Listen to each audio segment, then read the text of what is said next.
ഇഷ്ടമുള്ളൊരു മീനുണ്ടെങ്കിൽ അത് മത്തിയാണ്, അല്ലെങ്കിൽ ചാള. അല്ല, അതുണ്ടെങ്കിൽ വേറെ ഒന്നും വേണ്ട നമുക്ക്. ഉച്ചയൂണിന് ഒരു അടിപൊളി കറിയുമായിട്ടാണ് ഞാനിന്നിവിടെ വന്നേക്കുന്നത്. അതിനു വേണ്ടി ഞാനിവിടെ ചാള എടുത്ത് വെച്ചിട്ടുണ്ട്. ക്ലീൻ ചെയ്ത് കട്ട് ചെയ്ത് എല്ലാം വെച്ചിട്ടുണ്ട്. അതിൻ്റെ ഉളിപ്പെല്ലാം മാറാൻ വേണ്ടി കുറച്ച് വിനീഗറിൽ കഴുകിയാണ് വെച്ചേക്കുന്നത്. അപ്പോൾ അതിൻ്റെ ആ ഒരു ഉളിപ്പ് ഇതൊക്കെ ഉണ്ടെങ്കിൽ അങ്ങ് മാറും. ഇനി ഇതിലേക്കുള്ള ചേരുവക പറയാം. 1 ടേബിൾ സ്പൂൺ മുളക് പൊടി, 1/4 ടീസ്പൂൺ മഞ്ഞൾപ്പൊടി. ഈ കറി നമ്മൾ പാകപ്പെടുത്തുന്നത് ചെറിയ ഉള്ളിയിലാണ്. അതുകൊണ്ട് ഞാൻ 2 കൈ നിറച്ച് ഉള്ളി എടുത്തിട്ടുണ്ട്. എന്തോരം ഉള്ളി കൂടുന്നോ അത്രയും ടേസ്റ്റാണ് ഈ കറിക്ക്. പിന്നെ ഒരു കഷ്ണം ഇഞ്ചി എടുത്തിട്ടുണ്ട്, 3 പച്ചമുളക് എടുത്തിട്ടുണ്ട്. ഈ കറിയിലേക്ക് ആവശ്യത്തിന് കുറച്ച് കറിവേപ്പില എടുത്തിട്ടുണ്ട്. ഇനി ഈ കറിയിലേക്ക് ഞാൻ വിനീഗറാണ് എടുത്തേക്കുന്നത്. ഇനി നമുക്ക് ഇതിലേക്ക് ഉപ്പ് വേണം, ആവശ്യത്തിന് വെള്ളം വേണം. അപ്പോൾ നമുക്ക് നോക്കാം എങ്ങനെയാണ് ഈ അടിപൊളി കറി ഉണ്ടാക്കുന്നതെന്ന്. അപ്പോൾ ആദ്യം തന്നെ നമുക്ക് ഈ എടുത്ത് വെച്ചേക്കണം ഇതെല്ലാം ഒന്ന് ചതച്ചെടുക്കണം. ഈ കറിയിലേക്കെല്ലാം ചതച്ചാണ് നമ്മൾ ചേർക്കുന്നത്. വേപ്പില ഒഴിച്ച് ബാക്കിയെല്ലാം ഒരുമിച്ച് ഇട്ട് ചതച്ചെടുക്കണം. അപ്പോൾ അതിൻ്റെ ആ ഒരു അതിനൊക്കെ ആ വെള്ളമൊക്കെ അങ്ങ് ഇറങ്ങി വരുമ്പോൾ ഒരു പ്രത്യേക മണമായിരിക്കും, കറിക്ക് പ്രത്യേക ടേസ്റ്റും ആയിരിക്കും. അപ്പോൾ ആദ്യം നമുക്കിതെല്ലാം ഒന്ന് ചേർത്ത് ചതച്ചെടുക്കാം. അപ്പോൾ ഇത് നമ്മുടെ ഉള്ളി, പച്ചമുളക്, ഇഞ്ചി എല്ലാം ഞാൻ നല്ലോണം ചതച്ചെടുത്തിട്ടുണ്ട്. ഈ കറിയിലേക്ക് ഇതെല്ലാം ചതച്ചാണ് ചേർക്കേണ്ടത്. ഒരിക്കലും നിങ്ങൾ എളുപ്പം പണിക്ക് മിക്സിയിലിട്ട് അടിച്ചെടുക്കരുത്, അതുപോലെ അരിയുകയും ചെയ്യരുത്. ഈ കറിയിലേക്ക് നമ്മളിത് ഇങ്ങനെ തന്നെ വേണം ചേർക്കാൻ. അപ്പോൾ ഞാൻ ചട്ടി വെച്ച് കൊടുത്തിട്ടുണ്ട്. ചട്ടി ഇപ്പോൾ ചൂടായി. ഞാൻ അതിലേക്ക് ആവശ്യത്തിന് വെളിച്ചെണ്ണയാണ് ചേർത്ത് കൊടുത്തിരിക്കുന്നത്. നമ്മൾ മീൻ കറിയൊക്കെ വെക്കുമ്പോൾ പൊതുവേ ചട്ടിയിൽ വെക്കണമായിരിക്കും നല്ലത്. അതുപോലെ വെളിച്ചെണ്ണ ഉപയോഗിക്കാൻ ശ്രദ്ധിക്കുക. ഇനി നമുക്ക് ഈ ചതച്ചത് വെച്ച എല്ലാം ചേർത്ത് കൊടുക്കാം.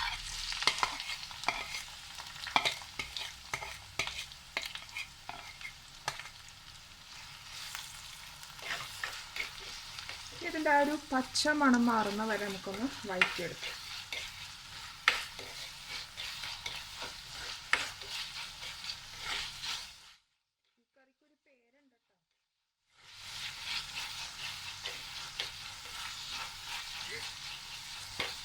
അപ്പോൾ അതിൻ്റെ പച്ചമണമെല്ലാം മാറി നല്ല ലൈറ്റ് കളറായിട്ടുണ്ട്, ലൈറ്റ് ബ്രൗൺ കളറായിട്ടുണ്ട്. ഇനി നമുക്കിതിലേക്ക് മസാലപ്പൊടി ചേർത്ത് കൊടുക്കാം. മുളക് പൊടി, മഞ്ഞൾപ്പൊടി. തീ കുറച്ച് വെച്ച് ചേർക്കാൻ ശ്രദ്ധിക്കുക. അതുപോലെ ഞാനിവിടെ സാധാ മുളക് പൊടിയാണ് എടുത്തേക്കുന്നത്. അപ്പോൾ മുളകിന് എരിവുണ്ടാവും. ഞാൻ ഉദ്ദേശിച്ചത് എരിവുണ്ടാകും. നമ്മൾ കാശ്മീരി ചില്ലി പൗഡറാണ് എടുക്കണമെങ്കിൽ എരിവ് കുറവായിരിക്കും, പകരം ഭയങ്കര കളറായിരിക്കും കറിക്ക്. അപ്പോൾ ഞാൻ 1 ടേബിൾ സ്പൂണാണ് മുളക് പൊടി എടുത്തേക്കുന്നത്. മീൻ കറിക്കൊക്കെ അല്ലെങ്കിലും നല്ല എരിവ് വേണ്ടേ, എന്നാലല്ലേ ടേസ്റ്റ് ഉണ്ടാകത്തുള്ളൂ. ഇതിൻ്റെ പച്ച മണം മാറുന്നവരെ നമുക്കൊന്ന് വഴറ്റിയെടുക്കാം. അപ്പോൾ പച്ചമണമൊക്കെ മാറിയിട്ടുണ്ട്. ഇനി നമുക്ക് ഇതിലേക്ക് വെള്ളം ചേർത്ത് കൊടുക്കാം.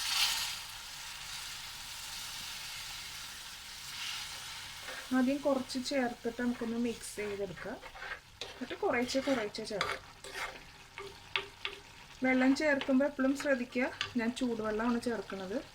എന്തോരമാണ് ചാറ് നമുക്ക് വേണ്ടത് അതിനനുസരിച്ച് വെള്ളം ചേർത്ത് കൊടുക്കുക.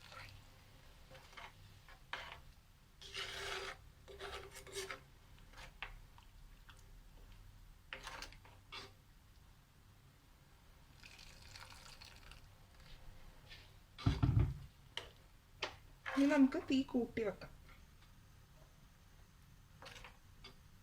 ഇനി നമുക്കിതിലേക്ക് ഉപ്പ് ചേർത്ത് കൊടുക്കാം. ഇപ്പോൾ ആവശ്യത്തിന് ഉപ്പെല്ലാം ചേർത്ത് കൊടുത്തിട്ടുണ്ട്. നമ്മുടെ ചാറ് നല്ലോണം വെട്ടി തിളക്കാൻ തുടങ്ങിയിട്ടുണ്ട്. ഉപ്പ് ഇത്രയും മതി. ഇനി നമുക്ക് ഇതിലേക്ക് മീൻ ചേർക്കാം.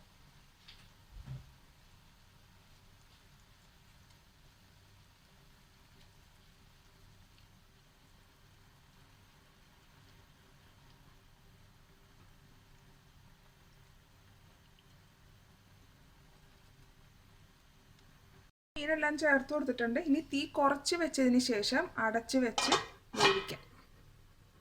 അപ്പോൾ നമുക്കൊന്ന് കറിന്ന് തുറന്ന് നോക്കാം. ആഹാ, അടിപൊളി. ആ എണ്ണയൊക്കെ തെളിഞ്ഞ് നല്ല അടിപൊളിയായിട്ടുണ്ട്. ഇനി നമുക്ക് ലാസ്റ്റ് ചേർക്കാനുള്ളതാണ് വിനീഗർ. നമുക്കത് ചേർത്ത് കൊടുക്കാം. പുളിക്കനുസരിച്ച് ചേർത്ത് കൊടുക്കുക.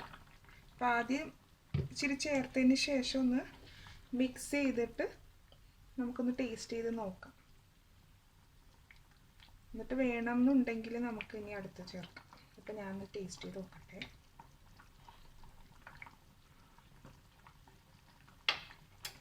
കൃത്യം. ഇനി നമുക്ക് വിനീഗർ ഇടണ്ട. അപ്പം ഞാൻ 1 ടേബിൾ സ്പൂണാണ് ഇട്ടേക്കുന്നത്. അപ്പോൾ ഇനി നമുക്ക് ഈ ഗ്യാസ് അങ്ങ് ഓഫ് ചെയ്തേക്കാം. നമ്മുടെ കറി ഇവിടെ റെഡി ആയിട്ടുണ്ട്. കൊച്ചിക്കാരുടെ സ്വന്തം ചാള തിളപ്പിച്ചത് ഇവിടെ റെഡി ആയിട്ടുണ്ട്.